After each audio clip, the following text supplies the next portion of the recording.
تعالیٰ کا لاکھ لاکھ شکر ہے جس نے ہمیں مسلمان پیدا کیا، دین کی سمجھ دی، دین پڑھنے اور سیکھنے کا شوق عطا کیا، اپنی محبت عطا کی، اپنی پہچان عطا کی، اپنے رسول محمد صلی اللہ علیہ وسلم کی محبت عطا کی، اسلام پر جینے اور مرنے کا شوق عطا کیا۔ یہ ساری نعمتیں، اللہ سبحانہ و تعالیٰ کے یہ سارے احسانات ہم سے کچھ باتوں کا تقاضا بھی کرتے ہیں۔ جب نعمتیں ملتی ہیں تو ان کا شکرانہ ادا کرنا بھی ضروری ہوتا ہے، اور شکرانہ کس طرح انسان ادا کر سکتا ہے؟ وہ کام کر کے جو اللہ سبحانہ و تعالیٰ کو پسند ہو، اور ان چیزوں سے بچ کر جو اللہ سبحانہ و تعالیٰ کو ناپسند ہو۔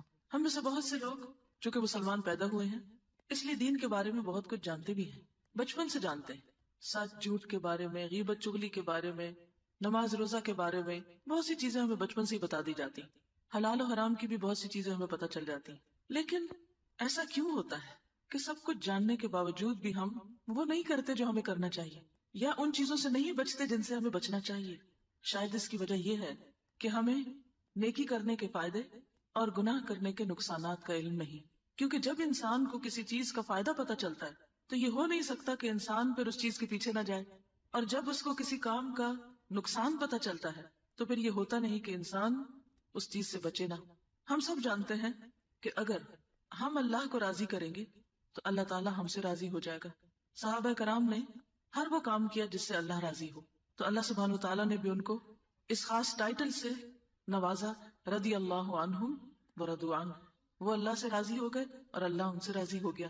یہی ہماری زندگی کا مقصد ہونا چاہیے کہ ہم اللہ سبحانہ وتعالیٰ سے راضی ہوں، ہمارے جو بھی حالات ہوں، جیسے بھی دن گزرے، ہر حال میں ہم اللہ کا شکر ادا کرنے والے ہوں، کیونکہ انسان بہت تھوڑ دلا ہے، کمزور دل ہے۔ ہوتا یہ ہے کہ جب اس کی مرضی کے مطابق حالات ہوتے ہیں تو وہ پھر بھی کچھ شکر گزار ہوتا ہے، لیکن جو ہی چیزیں اس کی مرضی کے خلاف ہونے لگے زندگی میں تو وہ اللہ سے ناراض ہونے لگتا ہے۔ ہمیں کسی حال میں بھی اللہ سے ناراض نہیں ہونا، کچھ ہمیں ملے یا کوئی چیز ہم سے لی جائے، ہر حال میں راضی رہنا ہے۔ کیوں؟ اس لیے جو کچھ اس نے ہمیں دیا ہے یہ اس کی عنایت ہے ہم پر، ہمارا حق کوئی نہیں تھا، ہم ڈیزرو نہیں کرتے تھے کہ ہمیں ضرور یہ سب کچھ ملے۔ وہ اگر ان میں سے کوئی بھی چیزیں جو ہمیں اس نے دے رکھی ہیں لینا چاہے تو اس کی چیزیں ہیں نا، وہ لے سکتا ہے۔ ہماری اولاد اللہ کی امانت ہے، ہمارے پاس جو جسمانی قوتیں اور صلاحیتیں ہیں یہ اللہ کی امانت ہے، مال اللہ کی امانت ہے۔ اسی لیے ہم دیکھتے ہیں کہ صحابہ کرام کا طریقہ کیا ہوتا تھا کہ جب انہیں کوئی غم پہنچتا، کوئی دکھ پہنچتا، کوئی تکلیف پہنچتی، کوئی چیز ان سے چلی جاتی تو وہ کیا کہتے؟ انا للہ و انا الیہ راجعون، بے شک ہم بھی اللہ کے ہیں اور اسی کی طرف لوٹ کے جانے والے ہیں۔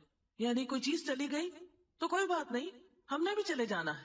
دیکھیے جن چیزوں کے پیچھے ہم روتے ہیں یا جن چیزوں کے جانے کا ہمیں افسوس ہوتا ہے تو حقیقت کیا ہے؟ ایک وقت ہوتا ہے کہ وہ چیز جاتی ہے اور کچھ عرصے کے بعد اس کا مالک بھی چلا جاتا ہے۔ آج زمین پر کتنی ہی چیزیں ایسی، کتنے ہی محلات، کتنے ہی مکانات، کتنی ہی جاگیریں، کیا کچھ ہے کہ جو کل کسی اور کے پاس تھا آج دوسروں کے پاس ہے، یا آج ہمارے پاس ہے اور کل یہ پھر کسی اور کے پاس چلا جائے گا۔ اس دنیا کی ہر چیز بے وفا ہے، کوئی بھی چیز انسان کے پاس ہمیشہ نہیں رہتی۔ ہاں ایک چیز جو کبھی ساتھ نہیں چھوڑتی وہ اللہ کی ذات ہے، اس لیے ہمیں بھی سب سے زیادہ اس کا وفادار ہونا چاہیے جو ہر حال میں ہمارے ساتھ ہے، جس کا ساتھ نہیں چھوٹ سکتا۔ ہم ان چیزوں کے تو بہت وفادار بنتے ہیں جو ہم سے بے وفائی کرتی ہیں، لیکن ہم اس کے وفادار کم بنتے ہیں جو ہمیں ہر حال میں اچھی طرح دیکھنا چاہتا ہے، اچھے حال میں دیکھنا چاہتا ہے، اور خصوصاً ہمارا انجام۔ اس لیے بے حد ضروری ہے کہ ہم اپنی اس چھوٹی سی زندگی میں، تھوڑی سی زندگی میں وہ کام کر لیں جو اللہ کو پسند ہے، کیونکہ ہم نے اس کے پاس جانا ہے۔ ہم سب کا اس بات پر ایمان ہے کہ ہم نے اس کے پاس جانا ہے، واپسی ادھر ہی ہے۔ اس لیے ان کاموں کی طرف توجہ کریں جو اس کو خوش کر دے، اور اسی طرح ان ساری چیزوں سے بچیں جو اسے ناراض کرتی ہے، کیونکہ ہمیں اس حال میں اس سے نہیں ملنا کہ وہ ہم سے ناراض ہو، کیونکہ یہ سب سے بڑا خسارہ ہوگا، سب سے بڑا نقصان ہوگا، سب سے بڑا گھاٹا۔ اور اس کے علاوہ یہ بات بھی ہم یاد رکھیں کہ اگر ہم اس کو راضی نہیں کرتے اور ایسے کام کرتے رہتے ہیں جنہیں ہم گناہ کہتے ہیں، جو اس کو ناراض کرنے والے کام ہیں، تو اس کا نقصان آخرت میں تو ہے ہی، دنیا میں بھی ہوتا ہے۔ گناہ ایک طرح سے زہر کی طرح ہے، جیسے زہر کھانے سے نقصان ہوتا ہے، اسی طرح گناہ کرنے سے روح کا نقصان ہوتا ہے۔ جیسے زہر جسم کو نقصان دیتا ہے تو روح کو نقصان دینے والے زہر کیا ہے؟ گناہ۔ جس درجے کا گناہ ہوگا اس درجے کا نقصان ہوگا، چھوٹا گناہ ہوگا چھوٹا نقصان ہوگا، بڑا گناہ ہوگا بڑا نقصان۔ ہوتا یہ ہے کہ چونکہ دنیا میں ہمیں گناہ کا نقصان فوری طور پر نظر نہیں آتا، پتہ نہیں چلتا، یا سمجھ نہیں آتا جب ہم کسی مصیبت میں ہوتے ہیں کہ یہ کسی گناہ کی وجہ سے ہوئی ہے، یہ مشکل، یہ پرابلم کسی گناہ کی وجہ سے آئی ہے، ہمیں احساس ہی نہیں ہوتا، لہٰذا ہم وہی گناہ بار بار کرتے چلے جاتے ہیں۔ یہ بالکل اسی طرح ہے کہ آپ دیکھیں کہ بعض لوگوں کو بعض غذائیں سوٹ نہیں کرتی، ان کو الرجی ہوتی ہے، سب کو معلوم ہے نا، کئی لوگوں کو دودھ کی الرجی ہوتی ہے، کئی لوگوں کو ڈیری پروڈکٹ ساری جو ہوتی ہیں ان کی الرجی ہوتی ہے، کسی کو کسی چیز کی، کسی کو کسی چیز کی۔ اب آپ دیکھیے کہ جب کسی کو کسی خاص چیز سے الرجی ہوتی ہے اور وہ اس چیز کو استعمال کرتا رہے تو اس کا حال کیا ہوتا ہے؟ وہ ہلاک ہونے کے قریب پہنچ جاتا ہے، اور بعض اوقات اگر وہ بھولے سے تھوڑا سا بھی کھا لے تو بیمار ہوئے بغیر رہ نہیں سکتا، لازماً بیمار ہوگا۔ اسی طرح گناہ جو ہے وہ انسان کو نقصان دیتے ہیں، اور بعض گناہ چھوٹے سے بھی ہو تو وہ انسان کو سخت نقصان پہنچانے والے ہیں۔ اس لیے بے حد ضروری ہے کہ ہم گناہوں سے بچنے کی فکر کریں۔ جیسے اگر کسی کو سانپ کاٹ لے تو کیا ہوتا ہے؟ زہر کا اثر ہوتا ہے نا، زہر اندر چلا جاتا ہے، پھر نتیجہ کیا ہوتا ہے؟ اسی طرح شہد کی مکھی اگر کاٹ لے تو بندہ مرتا نہیں ہے۔ کیا ہوتا ہے شہد کی مکھی کاٹے؟ سویلنگ ہو جاتی ہے، بڑا سخت درد ہوتا ہے، اور اگر زیادہ مکھیاں کاٹ لیں تو زیادہ درد ہوتا ہے۔ بعض اوقات آپ نے دیکھا ہوگا کہ آنکھ پہ یا منہ پہ کاٹ لے تو وہ شکل بگڑ جاتی ہے۔ بالکل اسی طرح امیجن کریں کہ جب ہم کوئی گناہ کرتے ہیں نا تو ہمارے اندر کی قلب کی روح کی شکل بگڑنے لگتی، باطن خراب ہونے لگتا ہے۔ پھر آپ دیکھیں بچھو کاٹ لے تو کوئی مرتا ہے؟ مرتا نہیں، لیکن اس کا زہر شہد کی مکھی سے زیادہ خطرناک ہوتا ہے، وہ زیادہ پینفل ہے۔ اسی طرح چھوٹا سانپ کاٹ لے تو کیا ہوتا ہے؟ زہر پھیلتا ہے، لیکن بعض اوقات انسان مرتا نہیں۔ ہاں اگر کسی کو اژدہا کاٹ لے پھر کیا ہوتا ہے؟ فوراً مر جاتا، بچ نہیں سکتا انسان۔ تو اسی طرح جو چھوٹے چھوٹے گناہ ہوتے ہیں وہ شہد کی مکھی یا بچھو کی طرح ہوتے ہیں یا چھوٹے سانپوں کی طرح ہوتے ہیں، اور جو بڑے گناہ ہوتے ہیں وہ بڑے سانپوں کی طرح ہوتے ہیں۔ اور یہ ایک حقیقت ہے کہ جیسے حدیث میں آتا ہے نا کہ قبر میں سانپ چھوڑ دیا جاتا ہے، تو یہ سانپ کیا ہوتا ہے دراصل؟ وہ قبر کا سانپ کیا چیز ہے؟ انسان کے گناہ۔ اسی طرح جہنم میں بھی سانپوں کا ذکر آتا ہے، تو وہ سانپ کیا ہے؟ انسان کے گناہ۔ انسان نے خود اپنے لیے وہ سزا اکٹھی کی۔ تو اس لیے بے حد ضروری ہے کہ انسان گناہوں سے بچے۔ جب کسی بات کا پتہ چل جائے کہ یہ دین میں منع ہے تو اس کو چھوڑ دے، چاہے کتنا بھی دل چاہ رہا ہو، اور اس وقت اپنے آپ کو یہ سمجھے کہ نہیں مجھے تو سانپ کاٹ جائے گا۔ سانپ سے ڈرتے ہیں؟ کبھی انسان دور سے بھی دیکھ لینا تو روح فنا ہو جاتی۔ کتے سے ڈرتے ہیں؟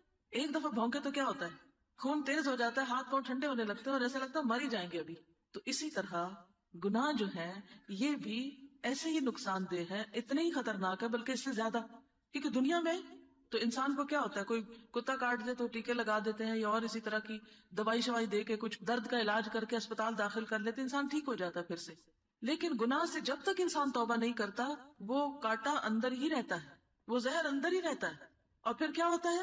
اس سے نقصان ہوتا ہے۔ آپ دیکھیں کہ جو ابلیس تھا، ابلیس کون تھا؟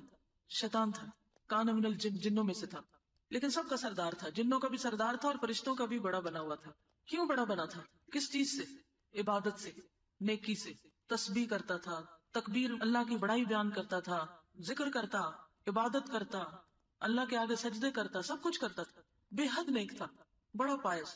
آپ سوچیں کہ جیسے کوئی بہت بڑے مولانا ہو، کوئی بہت بڑے بزرگ ہو، کوئی بہت بڑے نیک بندے ہو، لیکن جب اس نے اللہ کی ایک بات نہیں مانی اور اس بات پہ اڑ گیا تو پھر کیا ہوا؟ اس پر لعنت ہوئی، اللہ تعالیٰ اس سے ناراض ہو گیا۔ کیا اس نافرمانی نے اس کو نقصان دیا؟ اس گناہ نے ابلیس کو نقصان دیا کہ نہیں دیا؟ دیا نا۔ تو اس سے کیا بات ثابت ہوتی ہے؟ ابلیس نے کس بات سے انکار کیا تھا؟ سجدے سے۔ تو آج اگر کوئی شخص نماز نہیں پڑھتا کیا اس کو نقصان ہوگا؟ اس کو نقصان ہوگا۔ کوئی یہ نہ کہ کوئی بات نہیں اللہ معاف کرنے والا ہے، تو اگر اللہ تعالیٰ اسی طرح معاف کرنے والے ہوتے تو پھر ابلیس کو معاف کر دیتے نا جب وہ اکڑ بگڑ رہا تھا۔ تو اس کا قصور یہ تھا کہ اس نے انکار کیا، اور پھر جب اللہ تعالیٰ نے پوچھا کہ کیوں انکار کیا تو حجتیں کرنے لگا، اس انکار پہ ڈٹ گیا، توبہ نہیں کی، معافی نہیں مانگی۔ چلیے ایک اور مثال ہے حضرت آدم علیہ السلام کی اور حضرت حوا علیہ السلام کی۔ کیا ان سے کوئی غلطی ہوئی تھی؟ کیا کیا تھا انہوں نے؟ شیطان کی بات مان کے وہ پھل کھا لیا جس سے منع کیا گیا تھا۔ نقصان ہوا نا نقصان؟ کہاں سے نکال دیے گئے؟ جنت سے۔ تو آج اگر ہم حرام چیزیں کھائیں، شراب پیئیں یا جوئے کی کمائی کھائیں یا سود کھائیں اور پھر ہم کہیں کوئی بات نہیں جنت میں چلے جائیں گے، یہ کہاں کی لاجک ہے؟ یہ کیسے ہو سکتا ہے کہ ہم لوگوں کو دھوکہ فریب دے کے، فراڈ کر کے، کسی کی زمین غصب کر کے، کسی پہ ظلم ڈھا کے، کسی کے ساتھ زیادتی کر کے ہم کچھ اپنا مال اکٹھا کر لیں، اس سے بزنس کریں اور اس کو کھائیں اور پھر کہیں کوئی فرق نہیں پڑتا، اللہ غفور الرحیم ہے۔ اگر اللہ تعالیٰ اسی طرح غفور رحیم تھے تو آدم علیہ السلام کو بھی کہنا اچھا آدم بھول گیا تو کوئی بات نہیں، خیر ہے، جانے دیا تجھ کو. نہیں، جنت سے بھی نکالا گیا اور جو جنت کے کپڑے تھے وہ بھی لے لیے گئے. صرف یہ نہیں کیا گیا کہ جنت سے نکالے گئے، گھر سے بھی نکالے گئے، لباس بھی لے لیا گیا. تو اسی طرح ابلیس جو ہمارا دشمن ہے وہ کیا چاہتا ہے کہ جیسے آدم علیہ السلام کو جنت سے نکلوایا تھا اس نے، وہ ہمیں بھی جنت میں جانے نہ دے. وہ راستے میں بیٹھا ہوا ہے، وہ ہر وقت بہکاتا ہے اور وہ ہر ایک کو بہکاتا ہے. کبھی نہ سوچے کہ ہم بڑے نیک ہیں، ہم نے تو قرآن پڑھ لیا ہے اور ہم تو بڑے علامہ بن گئے ہیں اور ہم تو بڑے پارسان ہیں، اس لیے ہمیں شیطان کچھ نہیں کہہ سکتا. نہیں، شیطان دشمن ہے اور دشمن جب تک اپنا وار کر نہ لے وہ چین سے نہیں بیٹھتا. وہ آگے سے بھی آتا، وہ پیچھے سے بھی آتا، وہ دائیں طرف سے بھی آتا، وہ بائیں طرف سے بھی آتا اور وہ انسان کو اپنے گھیرے میں لینے کی کوشش کرتا ہے، وہ چھوڑتا نہیں ہے. اس لیے ہم سب کو نمبر ایک یہ پتا ہونا چاہیے اللہ کو کیا پسند ہے کیا نہیں. ویسے بھی پتا ہونا چاہیے کیونکہ جس شخص سے آپ کو محبت ہوتی ہے آپ یہ معلوم کرنے کی کوشش کرتے ہیں اچھا اس کو کیا پسند ہے اور کیا پسند نہیں. کیوں پتا کرتے ہیں؟ تاکہ جو اس کو پسند ہے وہ کام کرے اور جو اس کو نہیں پسند وہ نہ کرے. تو اللہ سبحانہ تعالیٰ سے بھی اگر ہمیں محبت ہے تو ہمیں شوق لگ جائے گا کہ مجھے پتا کر کے چھوڑنا ہے اللہ تعالیٰ کو کیا پسند ہے اور کیا پسند نہیں. اور اس کے لیے پھر آپ کیا کریں گے؟ قرآن پڑھیں گے، حدیث پڑھیں گے اور معلوم کرنے کی کوشش کریں گے کہ اللہ تعالیٰ کیا چاہتے ہیں ہم سے. یہ جتنے بھی لوگ قرآن پڑھتے ہیں نا ان کا یہی دراصل شوق ہوتا ہے، یہی پیچھے غرض ہوتی ہے کہ اور پتا کرے اور معلوم کرے. اور جب ان کو پتا چل جاتا ہے تو پھر ان کی کوشش ہوتی ہے کہ کچھ کریں بھی. تو پہلی چیز ہے پتا کرنا، لیکن خالی پتا کرنا کافی نہیں ہے. پتا کرنے کے بعد اس چیز کو عمل میں لانا بڑا ضروری ہے اور ان گناہوں سے بچنا ضروری ہے جو اللہ سبحانہ تعالیٰ نے بچنے کے لیے کہے ہیں، ورنہ وہ گناہ زہر کی طرح انسان کو نقصان دینے والے ہیں. پھر اسی طرح آپ دیکھیں یونس علیہ السلام جب اللہ سبحانہ تعالیٰ کا حکم آنے سے پہلے اپنی قوم کو چھوڑ کے چلے گئے تھے تو کیا ہوا؟ کشتی میں بیٹھے، کشتی ڈوبنے لگی تو انہوں نے ان کو اٹھا کے باہر پھینک دیا، مچھلی کے پیٹ میں چلے گئے. وہاں جا کر انہوں نے کیا پڑھا؟ لا الہ الا انت سبحانک انی کنت من الظالمین. نہیں کوئی الہ مگر تو پاک ہے، میں ظالموں میں سے، میری غلطی ہے، میری غلطی ہے. یہ کون کہہ رہے ہیں؟ اللہ کے پیغمبر کہہ رہے ہیں. آدم علیہ السلام پیغمبر ہیں، پہلے انسان ہیں، وہ کہتے ہیں ربنا ظلمنا انفسنا وان لم تغفر لنا وترحمنا لنکونن من الخاسرین. کہ اللہ ہم نے اپنی جانوں پہ ظلم کیا، اگر تو نے ہم کو معاف نہ کیا اور ہم پہ رحم نہ کیا تو ہم ضرور نقصان اٹھا جائیں گے. اس لیے بے حد ضروری ہے کہ انسان اپنی غلطیوں کو دیکھتا رہے، اپنی کوتاہیوں پہ نظر رکھے اور پہلی بات کرے نہ. لیکن یہ ہو نہیں سکتا کہ غلطی نہ ہو کیونکہ ہم انسان ہیں، غلطیاں ہوگی. جب غلطی ہو جائے تو کیا کریں؟ معافی مانگ لیں، توبہ کر لیں، واپس پلٹ آئیں. ضد نہیں، اصرار نہیں، تعویلیں نہیں، حجتیں نہیں، بہانے نہیں. اللہ کو وہ لوگ پسند ہیں جو اپنی غلطی مان جاتے ہیں. اور اللہ سبحانہ تعالیٰ نے حضرت یونس علیہ السلام کے لیے کہا اگر وہ تسبیح نہ کرتے تو وہ مچھلی کے پیٹ میں رہتے، قیامت کے دن تک اس سے نہ نکالے جاتے. تو اس سے یہ بھی پتہ چلتا ہے کہ گناہ کی وجہ سے جب انسان کسی مصیبت میں پڑتا ہے تو جب تک توبہ نہ کرے اس سے باہر نہیں نکلتا. اور ایسا نہ ہو کہ توبہ کیے بغیر مر جائے اور مرنے کے بعد کیا ہوگا؟ قیامت تک پھر اسی مصیبت میں پڑا رہے گا انسان. خودکشی کیوں حرام ہے؟ اسی وجہ سے نا کہ اس کے بعد توبہ کا موقع نہیں ہوتا، پھر انسان اسی حال میں اللہ کے پاس جا پہنچتا ہے. پھر اسی طرح جتنی بھی قومیں ہیں، قوم عاد ہے، سمود ہے، قوم لوط ہے اور قومیں ہیں، ان سب کے اوپر اللہ کے عذاب آئے. کیوں آئے؟ فعصوا رسول ربهم فاخذهم اخذۃ الرابیہ. انہوں نے اپنے رب کے رسولوں کی نافرمانی کی تو ان کو بڑھتی چڑھتی پکڑنے آ پکڑا، ان کی پکڑ ہو گئی. پھر اسی طرح آپ دیکھیں بنی اسرائیل جو تھے وہ بھی اللہ کی چنی ہوئی قوم تھے. اللہ سبحانہ تعالیٰ قرآن پاک میں فرماتے ہیں انی فضلتکم علی العالمین، میں نے تمہیں سارے جہان میں فضیلت دی، تمہیں چن لیا. لیکن جب چنے ہوئے لوگ، چنی ہوئی قوم جب اس نے اللہ کی نافرمانی کی تو کیا ہوا؟ اللہ نے ایسی قومیں ان پر مسلط کی جنہوں نے ان کو انتہائی ذلیل و خوار کیا. تاریخ اگر ہم پڑھیں تو پتہ چلتا ہے کہ کچھ ایسے بادشاہ گزرے ہیں جیسے ٹیٹس ہے، بخت نصر ہے، انہوں نے ان پہ چڑھائی کر دی، ہلاکو خان کی شکل میں ان کے اوپر عذاب بھیجا. اور پھر کس طرح مسلمانوں کے خلیفہ کو مارا گیا، بوری میں بند کر کے ڈنڈوں سے مار مار کے اس کو مارا گیا. کہاں وہ اتنی عزت و شان و شوکت اور کہاں یہ عالم. یہ کیوں ہوا؟ اللہ کے احکامات سے دوری کی وجہ سے ہوا، آپس کی لڑائی اور فتنے اور فرقے کی وجہ سے ہوا. تو جب اللہ کی نافرمانی کوئی قوم کرتی ہے تو آخرت سے پہلے دنیا میں بھی اس کی پکڑ ہو جاتی.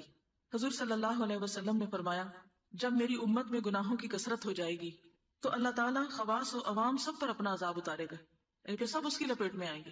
حضرت ام سلمہ فرماتی ہیں یہ سن کر میں نے حضور صلی اللہ علیہ وسلم سے پوچھا یا رسول اللہ کیا اس وقت صالح اور نیک بندے نہیں ہوں گے، یعنی نیک بندے ختم ہو جائیں گے؟ آپ نے فرمایا کیوں نہیں، ہوں گے. میں نے کہا پھر ان کے ساتھ کیا معاملہ ہوگا، کیا وہ بھی بیچ میں پس جائیں گے؟ آپ نے فرمایا جو اور لوگوں پہ افتاد آئے گی وہ ان پر بھی آئے گی، پھر اللہ تعالیٰ کی جانب سے ان کی بخشش ہوگی اور ان کے لیے اللہ کی رضامندی اترے گی۔ یعنی اگر انسان کسی ایسے علاقے میں رہتا ہے کہ جہاں کوئی وبا پھوٹ پڑتی ہے، کوئی زلزلے میں لوگ مر جاتے ہیں یا کوئی سیلاب آ جاتا ہے، تو اب یہ تو نہیں ہوتا کہ نیک لوگوں کو الگ کر دے اور صرف برے لوگوں کو بہائے۔ اگر زیادہ گناہ ہونے لگے کسی بستی کے اندر تو آفت سب کو تباہ کر دیتی ہے، پھر نیک لوگ اپنی اپنی نیتوں پہ اٹھائے جائیں گے، لیکن دنیا میں ان کی بھی ساتھ پکڑ ہو جاتی ہے۔ تو اس لیے یہ بہت ضروری ہے کہ انسان خود بھی گناہوں سے بچے اور دوسروں کو بھی روکنے کی کوشش کرے کہ بھی تم ایسا نہ کرو، اللہ کو ناراض نہ کرو۔ انسان اپنے گھر سے شروع کرے، اپنے رشتہ داروں سے شروع کرے، اپنے محلے شہر والوں سے شروع کرے، اور جہاں جہاں تک انسان کا بس چلے انسان دوسرے انسانوں کو بھی نیکی کی طرف بلائے اور برائی سے روکے۔ پھر اسی طرح ہم دیکھتے ہیں نبی صلی اللہ علیہ وسلم نے فرمایا ان الرجل لیحرم الرزق بالذنب یصیبہ، آدمی اپنے گناہوں کی وجہ سے رزق سے محروم ہو جاتا ہے۔ یعنی اچھی بلی نوکری ہوتی ہے، اچھی بلی جاب ہے، اچھا بلا بزنس ہے، اچانک ڈاؤن فال ہو جاتا ہے، اور انسان کبھی کہتا ہے اس نے مجھے نظر لگا دی، کبھی کہتا ہے اس نے میرے ساتھ یہ برا کیا، اس نے جادو کر دیا، فلانے نے یہ کر دیا۔ اس طرح کی باتیں ہم کرتے ہیں، یہ بھول جاتے ہیں کہ ہماری بھی کوئی غلطی ہو سکتی ہے، اللہ کی کوئی ناراضگی بھی ہو سکتی۔ تو ایسے موقع پر دوسروں کو بلیم کرنے کی بجائے توبہ استغفار کرے، کیونکہ اللہ کا وعدہ ہے۔ حضرت نوح علیہ السلام کی زبانی اللہ سبحانہ وتعالیٰ نے سب کے لیے میسج دیا، فَقُلْتُ اسْتَغْفِرُوا رَبَّكُمْ إِنَّهُ كَانَ غَفَّارًا، میں نے کہا اپنے رب سے معافی مانگ لو، بے شک وہ معاف کرنے والا ہے۔ یرسل السماء علیکم مدرارا، وہ تم پر آسمان سے خوب بارشیں برسائے گا، ویمددکم باموال وبنین، اور تمہیں مال اور بیٹوں سے نوازے گا، ویجعل لکم جنات، اور تمہارے لیے باغات تیار کرے گا، ویجعل لکم انہارا، اور تمہارے لیے نہریں جاری کر دے گا۔ یہ استغفار کے فائدے ہیں۔ تم اللہ سے معافی مانگ لو، اللہ یعنی تمہارے رزق میں اولاد میں برکت پیدا کر دے گا۔ لیکن ہم میں سے کتنے لوگ ہیں جو واقعی سچے دل سے اپنے گناہوں کو یاد کر کے روئیں اور اللہ سے معافی مانگے اور اللہ سے توبہ کرے تاکہ ان کی مشکلات آسان ہوں۔ پھر آپ دیکھیے کہ نبی صلی اللہ علیہ وسلم نے فرمایا ڈر ہے کہ دنیا کی قومیں تم پر ہر طرف سے اس طرح ٹوٹ پڑیں گی جس طرح بھوکے کھانے کے پیالے پہ ٹوٹ پڑتے ہیں، اس طرح مسلمانوں کے اوپر ساری اقوام ٹوٹ پڑیں گی، ہر طرف سے لوگ ان کے اوپر حملہ کریں گے۔ صحابہ نے عرض کیا یا رسول اللہ صلی اللہ علیہ وسلم، کیا اس وقت ہماری تعداد کم ہوگی؟ یعنی ہم تھوڑے رہ جائیں گے کہ سارے ہمیں دبانے آ جائیں گے؟ آپ نے فرمایا اس وقت تمہاری کثرت ہوگی، تعداد بہت زیادہ ہوگی، لیکن تمہاری حالت اس وقت سیلاب کی خس و خاشاک کی طرح ہوگی۔ یعنی جیسے بارش آتی ہے نا، سیلاب چلتا ہے تو اوپر کانٹے اور چھوٹے موٹے تنکے وغیرہ بہنے لگتے ہیں۔ تمہارے دشمنوں کے دلوں سے تمہارا روب اٹھ جائے گا اور تمہارے دلوں میں وہن پیدا ہو جائے گا۔ پوچھا گیا وہن کیا ہے؟ فرمایا زندگی سے محبت اور موت سے نفرت۔ تو بات یہ ہے کہ زندگی سے جب محبت ہوتی ہے نا، اس دنیا سے محبت، تو پھر انسان دن رات کس چیز میں لگا دیتا ہے؟ صرف اس دنیا کو بنانے میں، اسی کو سنوارنے میں، اسی کو خوبصورت کرنے میں، اسی کے اندر اور ترقی کرنے میں، اور آخرت کو بھول جاتا ہے اور وہ آخرت کا ذکر بھی نہیں کرتا، موت کی بات بھی نہیں کرتا۔ اگر کوئی کرے تو کیا کہتا ہے؟ تم تو ڈراتے ہی رہتے ہو، موت کی بات سننا بھی نہیں چاہتے۔ یعنی موت کا ذکر نہ ہونا انسان کو گناہوں پہ اور شیر کر دیتا ہے۔ کون سی چیز انسان کو گناہوں سے بچنے میں مدد دیتی؟ موت کا ڈر کہ مرنا ہے، خدا کو جواب دینا ہے، مرنے کے بعد کیا ہوگا، قبر میں کیا ہوگا، جان کیسے نکلے گی، قیامت کے دن کہاں اٹھیں گے۔ یہ ساری چیزیں انسان کے اندر ڈر پیدا کرتی ہیں، تو پھر انسان اس دنیا میں شرافت سے زندگی بسر کرتا ہے۔ تو اس لیے بے حد ضروری ہے کہ انسان گناہوں سے بچے۔ ایک عام گناہ جو ہم خواتین میں بہت پایا جاتا ہے وہ ہے دوسروں کی غیبت چگلی، دوسروں کی برائیاں کرنا، جہاں بیٹھے کسی نہ کسی کے خلاف باتیں شروع کر دیں اور پھر ختم ہی نہ کرنا، کرتے چلے جانا۔ اس کے بارے میں کیا حکم ہے؟ نبی صلی اللہ علیہ وسلم نے فرمایا، مسند احمد کی روایت ہے، جب مجھے معراج کے لیے لے جایا گیا، شب معراج پہ، ویسے تو لوگ شب معراج بڑی مناتے ہیں لیکن یہ نہیں پتا کہ اس دن ہوا کیا تھا، کہ مجھے جب لے جایا گیا تو مجھے ایسے لوگوں پر سے گزارا گیا جن کے ناخن تانبے کے تھے، وہ ان سے اپنا منہ اور سینے نوچ رہے تھے۔ میں نے جبریل سے پوچھا یہ کون لوگ ہیں، یہ کیوں اپنا منہ نوچ رہے ہیں؟ انہوں نے کہا یہ وہ لوگ ہیں جو انسانوں کا گوشت کھایا کرتے تھے، یعنی غیبت کرتے اور ان کی آبرو ریزی کرتے، یعنی ان کی بے عزتی کرتے۔ تو آج یہ اپنے آپ کو خود بے آبرو کر رہے ہیں کہ منہ پہ کچھ بھی لگ جائے تو انسان کو کتنی شرم آتی، تو میں کسی کو کیا منہ دکھاؤں گا۔ تو قیامت کے دن ایسے لوگ اپنے ہی منہ چھیل رہے ہوں گے۔ لیکن ہم میں سے کتنے لوگ ہیں جو ڈر کے اس بیماری سے باز آ جائیں اور یہ نہ کریں۔ بعض اوقات کوئی ایسی ضرورت نہیں ہوتی، صرف کچھ عادت ہوتی ہے، منفی ذہن ہوتا ہے، ہر ایک میں برائی نظر آتی ہے۔ کچھ لوگوں کی عادت ہوتی کہ انہیں سیدھی چیز بھی الٹی نظر آتی، ہر وقت بدگمانی کرتے ہیں، دوسروں کے بارے میں برا سوچتے ہیں، کوئی ان کا اچھا بھی کرے اس کے لیے بھی برا سوچیں گے۔ یہ وجہ ہوگی کیونکہ شیطان ہمارے دل میں وسوسے ڈالتا ہے، وہ وسوسے ڈالتا ہے فلاں نے تمہارے خلاف بات کی ہے کوئی، اچھا پھر وہ شروع ہو جاتا ہے تجسس کرنا، پھر اس کے بعد وہ زبان سے ایسی باتیں نکالنے لگتا ہے۔ نتیجہ کیا ہوتا ہے؟ انسان وہ کرنے لگتا ہے جو شیطان کو خوش کرتا ہے اور رحمان کو ناراض کرتا ہے. اب کس طرح انسان اس سے رکے؟ انسان یہ سوچے کہ آج میں اگر کسی کے پیچھے پڑ گیا ہوں نا، کسی کی بےزتی کر رہا ہوں، کسی کی باتیں کر رہا ہوں، کسی کے خلاف بول رہا ہوں، تو کل یہ اپنے پہ ہی پلٹے گا. اس لیے مجھے اپنی خاطر کسی کے ساتھ برا نہیں کرنا، نہ سامنے نہ اس کے پیچھے. اب اس کی پہچان کیسے ہو کہ آپ کسی کی برائی کر رہے ہیں؟ جو بات آپ کسی کے سامنے نہ کہہ سکیں، آپ کو ڈر ہو کہ یہ شخص ناراض ہو جائے گا مجھ سے، تو پھر آپ کیا کریں؟ سامنے تو کہہ نہیں سکے، پیچھے اس کی بری بات کریں. پھر یہ کہ اس کی بےزتی کرائیں، اس کی عزت گوائیں، اس کا امیج خراب کریں، تاکہ اس کو لوگ برا سمجھے اور مجھے اچھا سمجھے. بعض اوقات یہ جذبہ ہوتا ہے نا کہ اپنے آپ کو بڑا عقل مند ثابت کرنا ہوتا ہے، تو دوسرے کو انسان ذلیل کرنے لگتا ہے. پھر اسی طرح نبی صلی اللہ علیہ وسلم نے فرمایا لوگوں پر ایسا زمانہ آئے گا کہ اسلام کا صرف نام رہ جائے گا. لوگ کہیں گے ہم مسلمان ہیں، لیکن مسلمانوں والی کوئی عادت ان میں نہیں ہوگی. اب اسلام کی سب سے پہلی پہچان کیا ہے؟ سلام. آج کتنے لوگ ہیں جو ایک دوسرے کو سلام کرتے ہیں؟ آپ کسی بازار مارکیٹ میں چلے جائیں، کیا کوئی کسی کو سلام کرتا نظر آتا؟ ہارڈلی. لوگ ایک دوسرے کے پاس سے گزرتے منہ موڑ کے چلے جاتے. گھر میں ایک دوسرے کو سلام نہیں کرتے. حالانکہ نبی صلی اللہ علیہ وسلم نے اس کے بارے میں کیا فرمایا؟ خدا کی قسم جس کے قبضے میں میری جان ہے، تم جنت میں جا نہیں سکتے، جنت میں جا نہیں سکتے جب تک کہ تمہارے اندر ایمان نہ ہو. اور ایمان آ نہیں سکتا کہ جب تک کیا نہ ہو، آپس میں محبت نہ کرو. کیا میں تمہیں نہ بتاؤں وہ طریقہ کہ جس پر تم عمل کرو تو تم آپس میں محبت کرنے لگو گے؟ اور وہ ہے افشوا السلام بینکم. کیا کرو؟ سلام کو آپس میں رواج دو، سلام کو خوب خوب پھیلاؤ.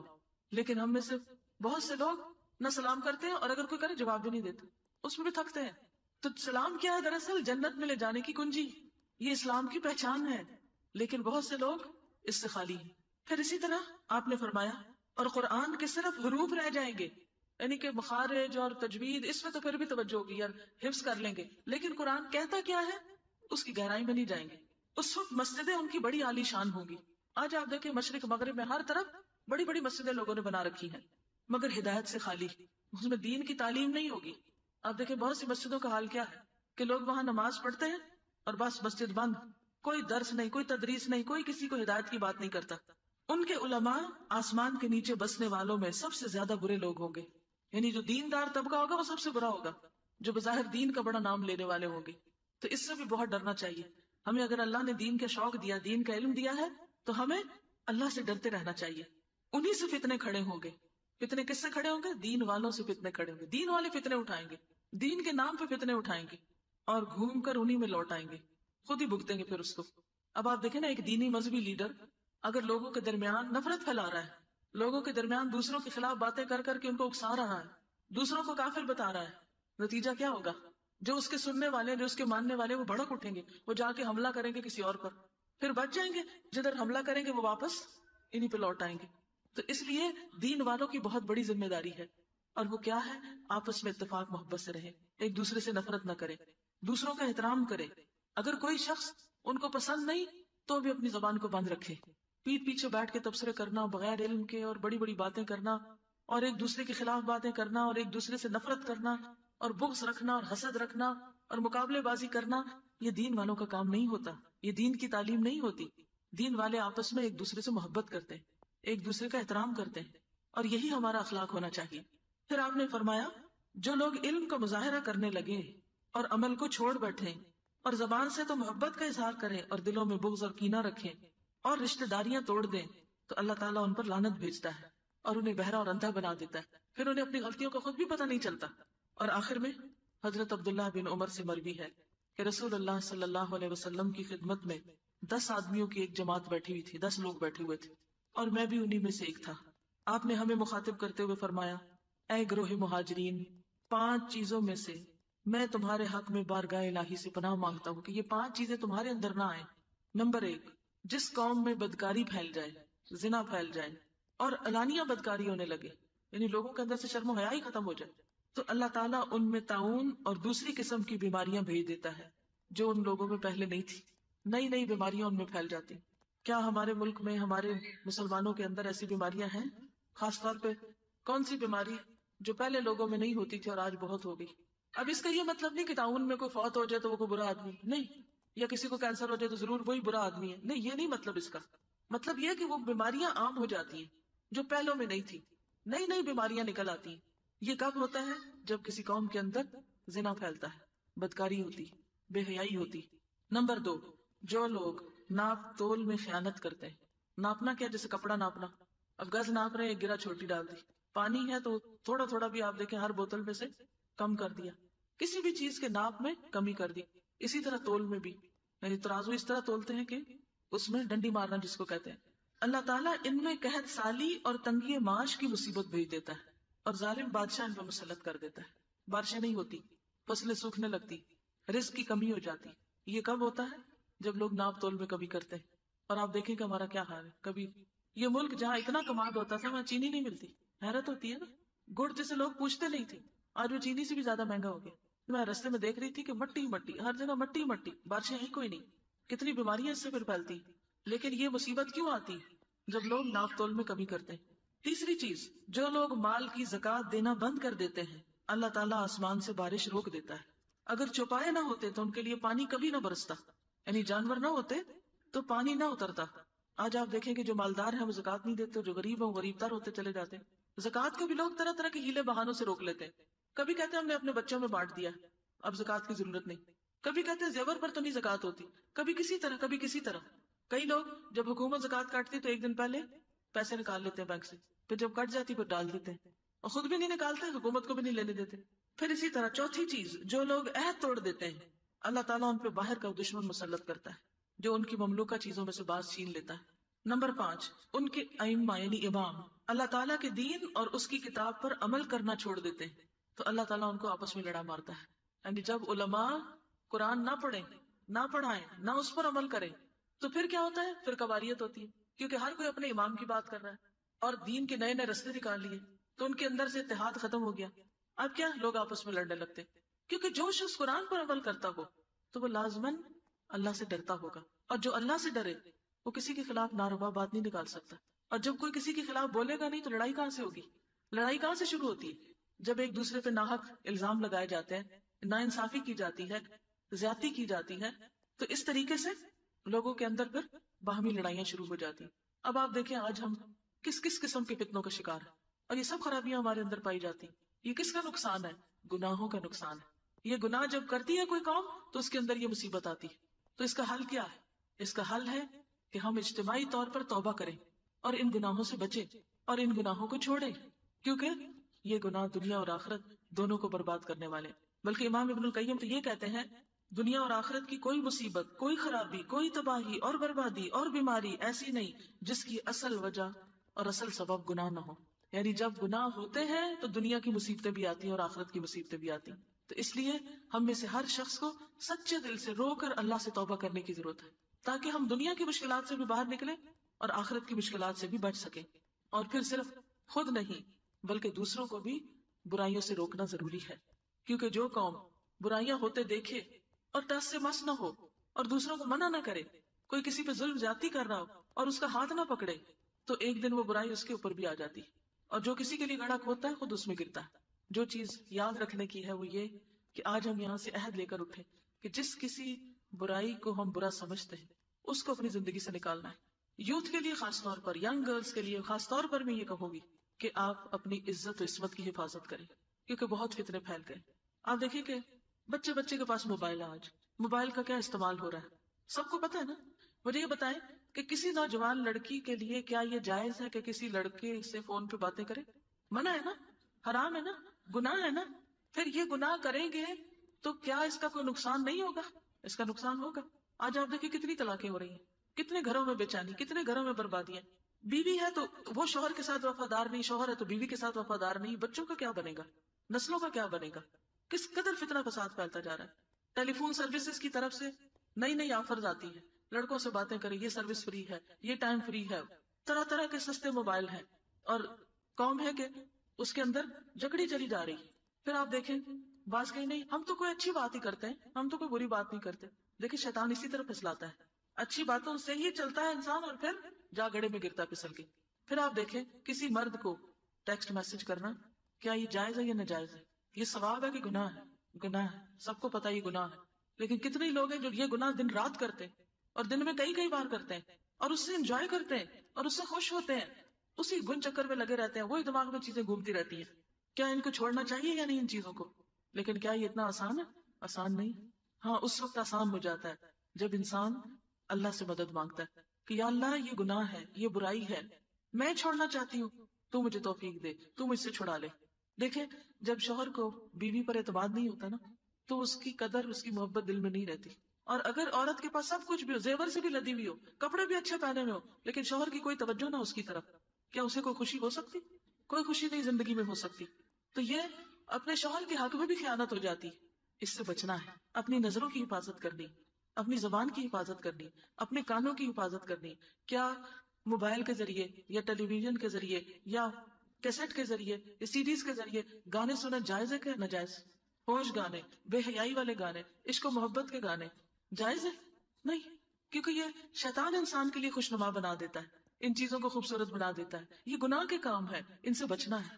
پھر اسی طرح سود کا لین دین، یہ بھی حرام ہے۔ جب یہ سود عام ہو جاتا ہے تو اس کا بھی وبال آتا ہے انسانوں کے اوپر۔ اللہ اور اس کے رسول سے کھلی جنگ ہے، تو جس حد تک انسان ہو سکے اپنے آپ کو اس سے نکالے۔ جی آپ کچھ کہنا چاہتے ہیں؟ یعنی کھانے میں ایسی چیزیں ہوتی ہیں بعض اوقات کہ جن کے اندر حلال نہیں حرام انگریڈینٹ ہوتے ہیں اور پتہ ہی نہیں ہوتا، اور ہمارے بچے اس کے عادی ہوتے جاتے ہیں، اور پھر جب وہ کھانے لگتے ہیں تو پھر ان کے اندر بے حسی آنے لگتی ہے، پھر وہ ہماری بات نہیں مانتے۔